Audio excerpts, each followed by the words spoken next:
Welcome to Game Soup. It's the game design podcast where we throw ideas in a pot and see what's cooking. I'm Chloe Montgomery. And I'm Kayla Dice. You know what's funny? Is for my other podcast, This Is Your Life Path, I pre-record the intro. I've said those words once, the whole, like, this is blah blah blah, I'm Kayla. I've said those once in the editing booth, and then I just patch them to the start of each episode, whereas... I like having the ritual. Every recording episode, you drop it live. No, I'm on board with it as a ritual thing. I get what I think. I think it's because it's also kind of a tempo setter for us both. Like you say that, and I know, mode. Sick, we're going. Yeah. Whereas the guests I have for my other podcast, because it's an interview podcast, like they don't necessarily need that setup. So it makes sense the moment I can Kayla just Dice, plowing interview guests. How are you doing, Chloe? I'm good. I'm good, though. No. Listen, we don't. Oh, why did you have to do me like this? You asked so nicely. I've started a new job. I work at a bookshop. Let's say a bookshop. Because it is a bookshop, ostensibly. Yep. I feel when you say ostensibly, you make it easier to guess where it is. But come find me, and I'll sign a book for you. A book that I didn't write. But yeah, no, it's fun. Love putting books on shelves and getting told that they're not to planograms, so we have to put them out again. It's actually it's one of the better jobs I've had. It's pretty chill. Love selling meal deals.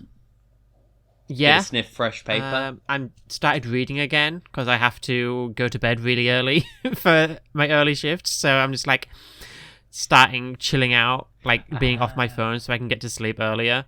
So I'm just like starting to read again. So I've been reading tomorrow and tomorrow and tomorrow. I have an interesting thing I think with reading is because sometimes, because obviously I was like an English student, so someone who read a decent amount as a kid and then like lost a lot of that discipline. But like I then often go to say like, oh, I don't really read much anymore, and then I actually count and I'm like, oh no, I mean like I read a handful of books in a given year. Like I read a handful of books each year, at least for the past 3 years. And I'm like, yeah, I feel like you compare that to a lot of... Like, I feel like enough people are just flat out non-readers. Yeah, that I probably should it's like last year, other than RPG books, I think I read one book, and it was Kiki's Delivery Service, which is a children's book. So, yeah, I buy lots of books, but I don't read them. I haven't started on that since you lent it to me. I am good at not buying books. Though I realised a recent thing, because I was talking to someone about guesting on the show, and I mentioned to them that I'd read one of the books they'd written, and they were like, I didn't know you read that. And I was like, oh, well, I own that, so obviously I've read it. And they were like, that's not obvious. And I was like, oh yeah, I guess it's not. But like, I realised like, yeah, if I own an RPG book physically... Yeah, I'm more likely to have read a physical book, because I can just flick through it and like, oh, that's a cool rule. Oh, I like that. But, whatever.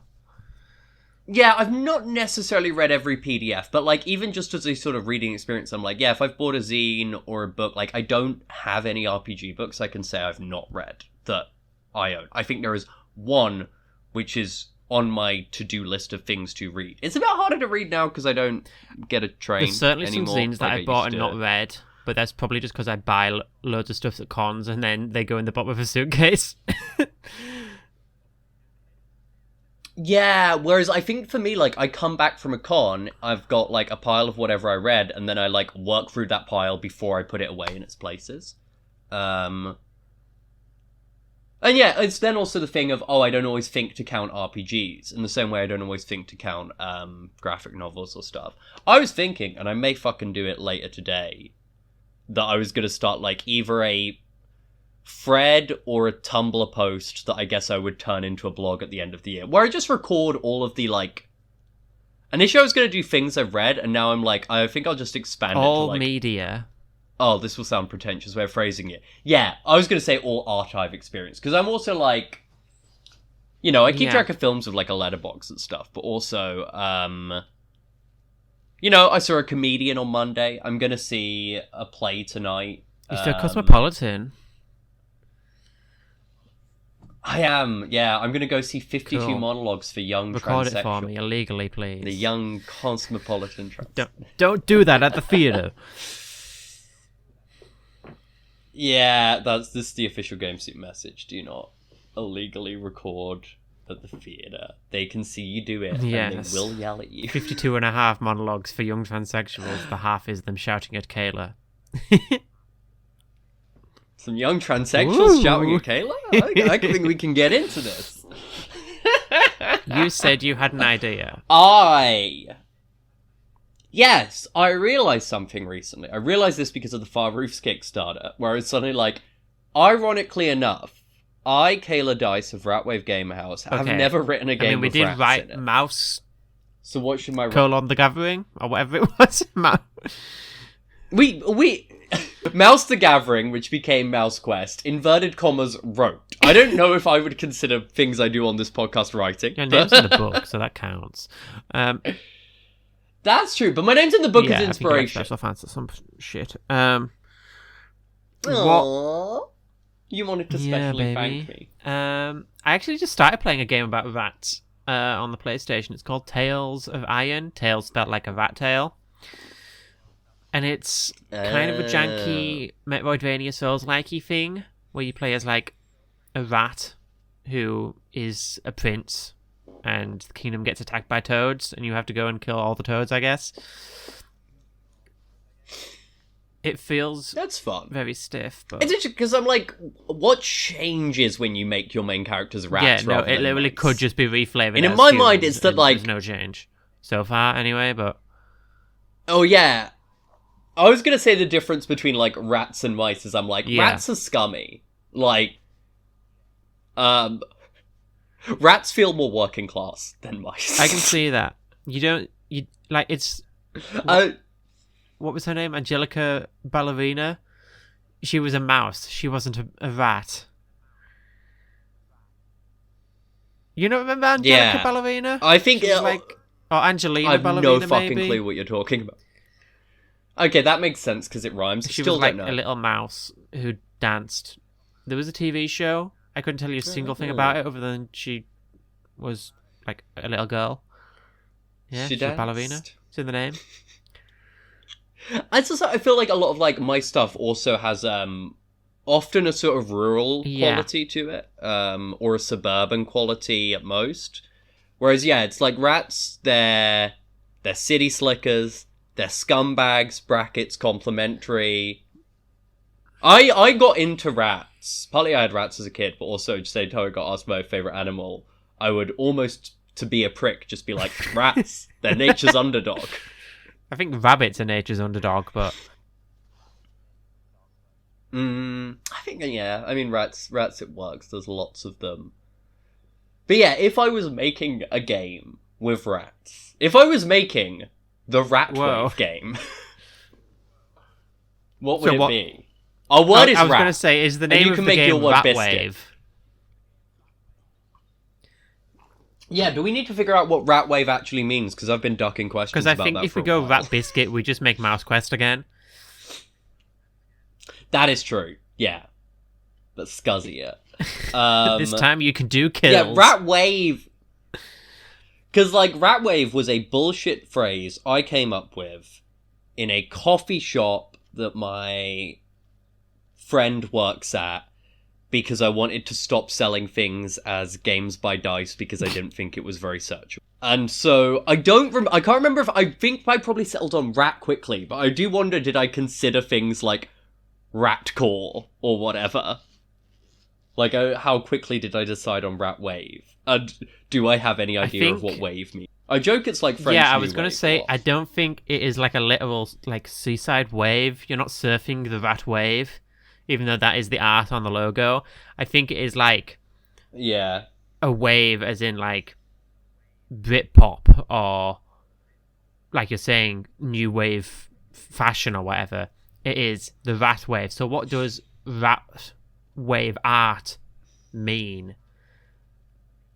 Oh god, are you asking me to make a Does Ratwave the game have to be like essentially like a magnum opus? Not in the sense of best work ever, but just in the sense of like, yep, this is what art is to me. No, I think the Rat Wave. I think I'm affixing the to the title. Yeah, okay. You are some scuzzy, under the boot, working class. That's how you talk. That's how I artists. talk specifically. And you have to make art with the scuzzy stuff you find on your council estate. And, you know, make fine art with, you know, a brick and an old bottle or something. I don't know. But maybe I'm thinking a bit too classist about this.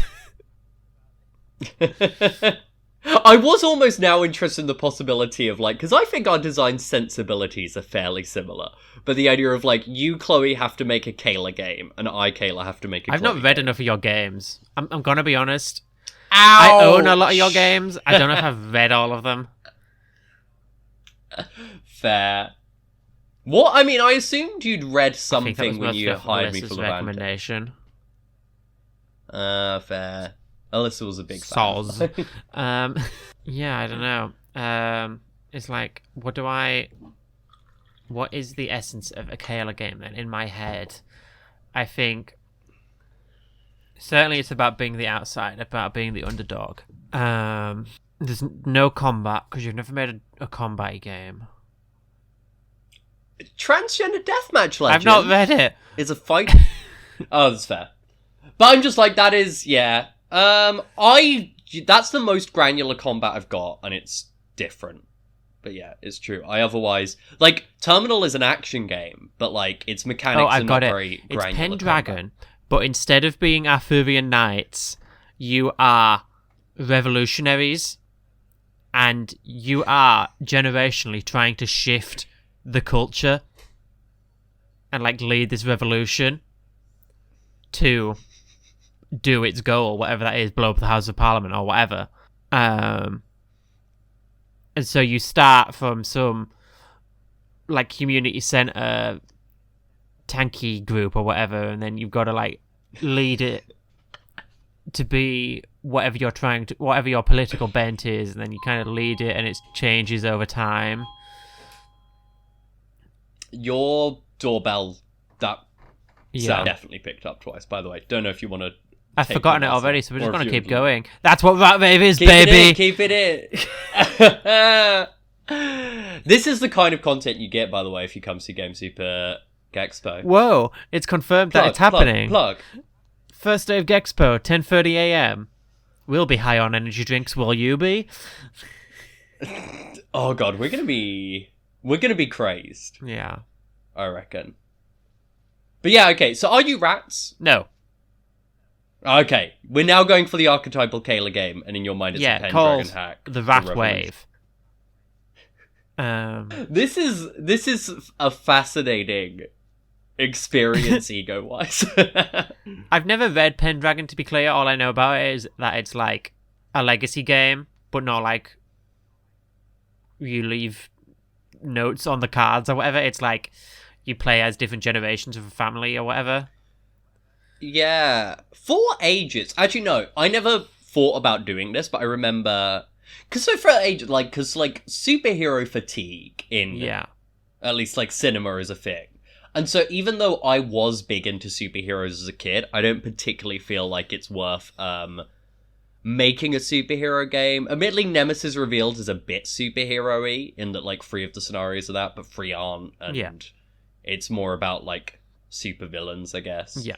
But, like, yeah, I was like, yeah, that's a big thing, like, I liked and had a massive special interest in, but I don't imagine I'll make a game, unless one, like, really compels me.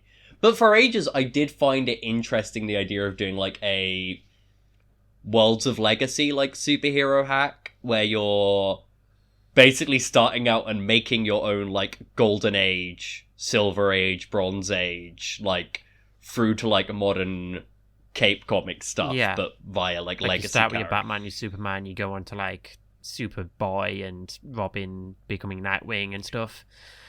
Yeah, you get your 4 generations of Flash, and then you sort of, like, because of the fact that you are not doing a sliding timeline, it would be explicitly, like, we're not doing that. You're getting into your fucking Batman Beyonds your eventually. Spider-Man 2099 sort of shit. Yeah. Still think it would be a fun concept. It's not. I also I don't consider myself like a big game, like a larger. I don't know how you'd write that. Is the thing. Like, would you be like creating these superheroes and then all the villains and stuff? Then would you like play a few sessions as them? So have you read Legacy? No. Okay, so like it will. So I do it as like a hack of Legacy, which Mina McJander did. That's where it's like PBTA.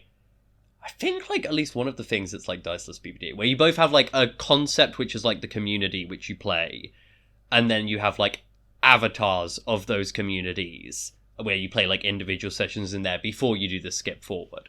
Yeah. So I guess in there like your wide category is, I think, like, scenes or legacies, I guess. So, like, just using no serial numbers filed off just for ease of use, you would be like, oh, yeah. My family's like the fucking Flash family.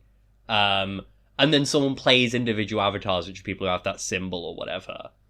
Or maybe you play it more, like, in abstract styles, where you're like, oh, yeah, I'm the popularity of vigilante street-based heroes. And so it's like, oh, that's cool, I'm like cosmic heroes. Or I'm speedsters. To be clear, this was more an abstract, yeah, I think if I wrote a superhero game, that's what I'd write for, rather than me consciously ever planning that. Mainly because I'm like, superheroes I don't.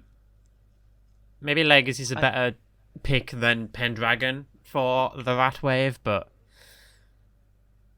I've not read either, so... I skimmed through Legacy, an ex of mine had it, like physically, and I enjoyed a lot of what I read there. It was always one they wanted to run, but just never did. But I've not really read or am that familiar with Pendragon, other than I talked about it with Laurie on the This Is Your Life Path episode we did, and he told me about the miscarriage and cuckoldry table. I think there's a new version coming out. I'd love to play it. I think I'm gonna pick it up. I could see. Were you big into like Arthurian shit at all? Did you watch BBC Merlin? Is the question I watched BBC Merlin, but one, I don't think has a good sort of idea of what actual Arthurian Avalon sort of stuff is, Camelot stuff, but I don't know. Were you big into BBC Merlin? It's the real. This is now what I'm fishing for. What was your relationship? Doctor Who kid. That makes sense. I was a big Doctor Who kid, but like Merlin was one of the like, you know, off-season replacements that I gelled with. I never got watched into it, but yeah. That was me with Primeval. See, I preferred Primeval. I'm gonna say that's it. I preferred Merlin, but I think I preferred Merlin to Robin Hood. So. Oh god, yeah, Robin Hood I barely watched. I don't think I saw any of Robin Hood because like it just gradually seemed because it was already in motion by the time I started watching. Well, by the time I would have started watching, I didn't watch it, and like already I was hearing it's fallen off the rails, lads. In my memory, it was like the same thing every week. It's like the sheriff of Loxley is come to town, is demanding taxes. Oh well, Robin's got a plot to get the cash for the people. I know he does it. Yeah, I know for something that is like aimed at the Doctor Who crowd broadly, then went in the direction of like a really badly handled sexual assault. I don't know about that. Yeah, that's what I know about like late season. Also, because like it's last season, the actor who played Robin Hood left, and they don't have Robin Hood for the last season of Robin Hood. Like I find Robin Hood, the BBC show, fascinating to read about because of how dog shit it sounds, like in a deeply wretched level of dog as well, shit. So yeah. So what's your like? What do you Okay, second game. We've made the Rat Wave. We've made the Rat Wave. You have to make a game about Camelot. What do you make? This is interesting because I'm trying to think of the things I've read or interacted with that are King Arthur stuff, like BBC Merlin. It's not a great starting point, but it was one. No. I have the DVD of the film Excalibur, but I've not seen it. I've seen The Green Knight. I've read some comics which use Arthurian stuff, but, like, not actually doing an Arthurian story, more just like... Yeah. Oh, yes, now this knight is here and does things. And I've read a lot about wider, like, Arthuriana, but not, ever in a direct from a source way, more as a kid who was prone to hyperfixating on things and would do Wikipedia deep dive. So I don't know. I feel like I am not someone who's that interested in, like, Kingdom. I'll so I don't know what like, my in all would of British sort of like myth. No, I'm not trying and, to go folklore and stuff. Part of me, my gut in terms of how I would be like a hacky most myself version would, I think it would be about like assembling that story from all of the contradictory stuff. Like, I think it would be a game that in some way is about adaptation. Yeah. Like, I think it would be about you... I was going to say, would it be about you just getting the gig to make a King Arthur film, and it's the setup there, but I'm like, no, I don't think that's as interesting. I think maybe you do, like, the sort of, like, a sort of cyclical idea of Camelot. Like, maybe actually there have been, like, 7 Camelots or whatever, and that's why you get, like, the really old Welsh versions, and that's why you get, like, versions where they have plate mail and stuff. So maybe it's like Camelot is cyclical. And so you are fucking, I don't know, fey cunts from Avalon who are trying to sort of set up what the next iteration is going to be. I'm going to put in the podcast description because it's a good joke, but I don't want to interrupt your flow. But yeah, fey cunts from Avalon, you're doing the fucking, like, the setup for the writing. I reckon that is like... So I reckon that's like a world-building game. And then I don't know if it then, like, from there goes into other things. Or if it is all about setup and then maybe, like, snapshot scenes. Because, like, that's... Like, Camelot is also a thing where it's like, oh, that's covering, like, X many years. Like, King Arthur as a character is one who's like, oh, he's, like, you know, a young person with the sword and the stone. And then, like... his death is old man shit. So, yeah, maybe you then have a sort of, like, zoom-in mechanic to zoom into, like, each individual... Not each, but, like, major individual scenes or arcs or stuff you're playing through. And then maybe it graphs, like, things onto that. I think that would be my weird Camelot game. See, I was thinking this week, because I've been trying to write this fucking dungeon crawling game. And my brain got stuck on an idea for, what if it was all modern setting? And modern fantasy's hot.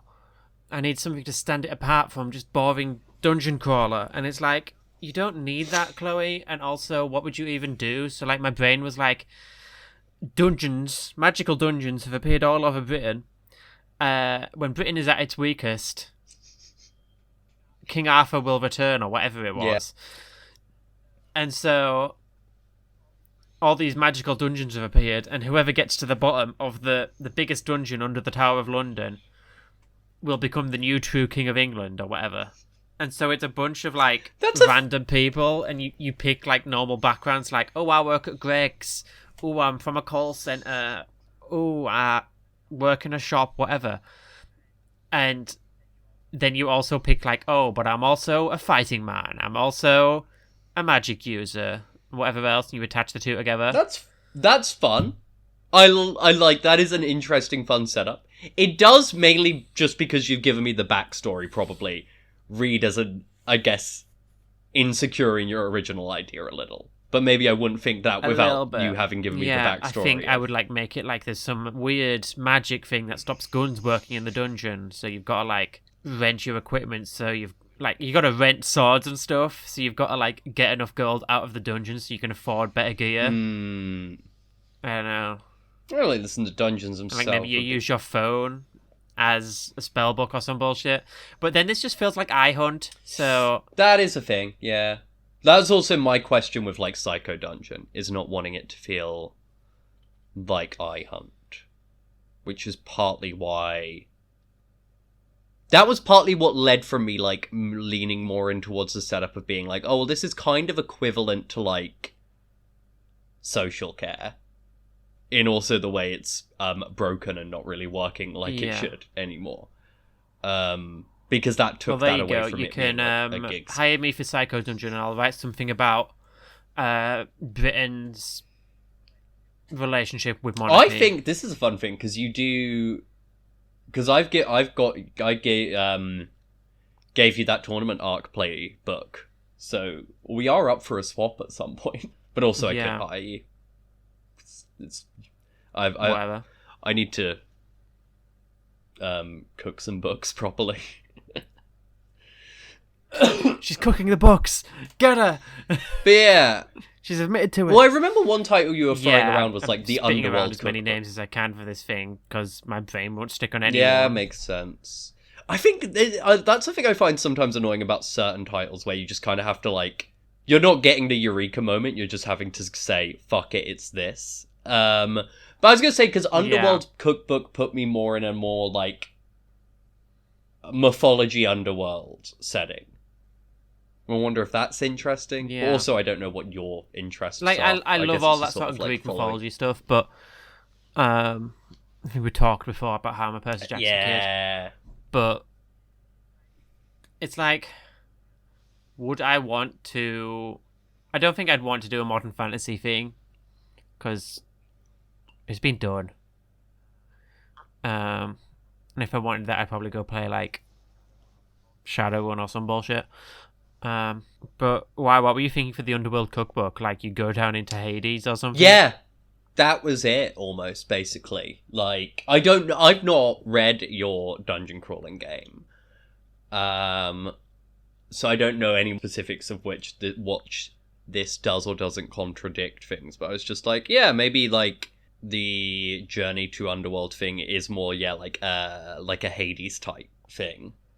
And if you don't want to do it as modern fantasy, you could do it as the sort of, do it in the same, I guess, the similar sort of setting area that, like, Hades, the video game, is doing, where it's, the sort of, it's just past the end of myths as you know them. They're all past tense, but also we're very much still in the ancient Greece past. Era of it. Yeah, there's something there, because it's kind of just in a sort of generic fantasy land right now, where there are dungeons. It's riffing a lot on Dungeon Meshi, but giving it a specific, like, oh, we're in ancient Greece, and you are heroes, and you have to go do your mythic quest, your labours, as it were. There's something there. I can see that. And, like, like, I have this whole cooking mechanic, but I don't know if I want that to be the major thing of it. What? I was gonna go, I guess there are other things if you wanted to, like...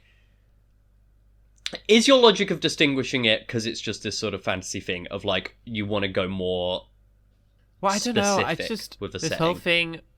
Like, I imagine by the end of the year, there's going to be a bunch of Dungeon Meshi RPGs. Could see that. So I just wanted something to make it stand out from the crowd. Like, Tournament Act kind of did that when there was the big rush of sports RPGs, because it was B.O.B. It's like, what is Dungeon Countries, or whatever Is it that called? it's PBTA compared to what I it. imagine will be a rush of, like, OSR-ish dungeon meshy things? D20 stuff. Yeah. But also, if maybe... I can see that.